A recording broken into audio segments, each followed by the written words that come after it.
Okay, you can go. Medic 2, you are needed for a 34-year-old patient who has fallen from a grain bin. Patient is conscious and breathing.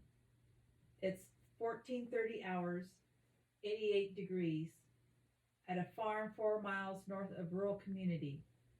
Upon arrival, you find your 34-year-old patient lying on a cement pad next to a 20-foot tall grain bin. Brother of patient tells you that the patient fell from the top of the bin ladder, landing on his back. 10 miles from an ER, 1 hour to trauma center.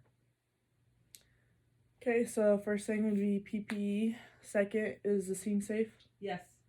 Then the mechanism of injury would be he fell 30 feet or 20 feet. For one patient, then I would call for additional ALS support because possible back and head injury. And then I would do C-spine due to the possible back and head injury also. General impression of the patient. Patient is lying supine on concrete pad, begging for help. Is the patient alert? Yes.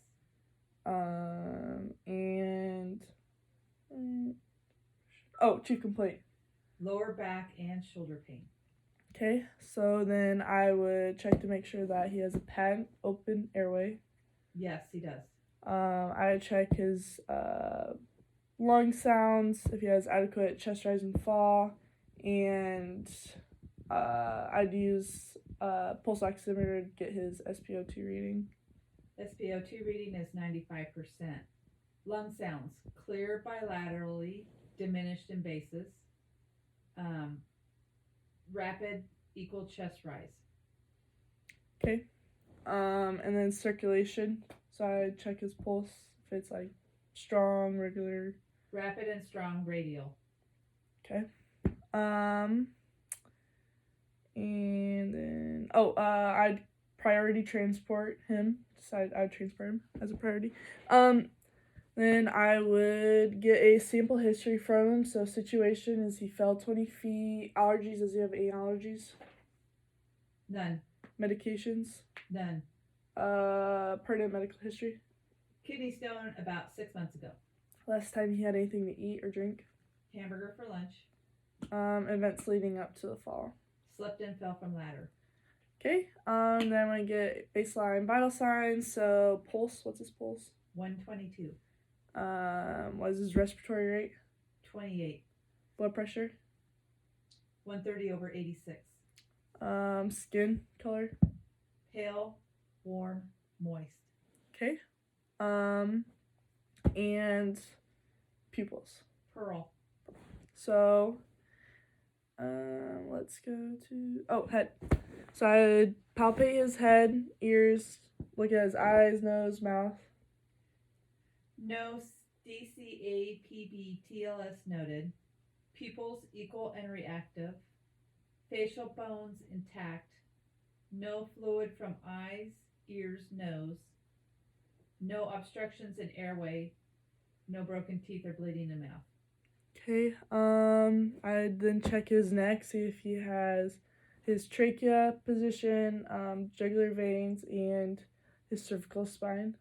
Slight JVD, trachea midline, no cervical deformity. Okay, then I would palpate his chest. No crepitus or flail segment, no open wounds. Very tender to palpation over right ribs with bruising noted. Lung sounds, clear bilaterally, diminished in basis.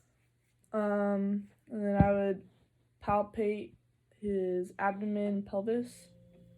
Soft, no distension, no injuries noted. And then I would palpate his lower extremities and check PMS. Swollen and deformed right lower leg, no open wound, PMS intact. Okay. I would put a splint on his right leg then, because it's probably possible fracture. I would check PMS before and after I put the splint on. Then I would palpate his upper extremities. Severe pain in right shoulder, but no visible injury noted to that area. I would possibly put his arm in a sling in order to help try to alleviate some of that pain and prevent further damage or further harm to himself. I would then check his posterior side. Upper back painful. No deformities noted. Bruising on right upper and lateral back. Tenderness and deformity noted in lumbar L5, L6 region. Okay. I would consider giving him high flow oxygen because he might be going into shock. And then I would reassess him every 5 minutes.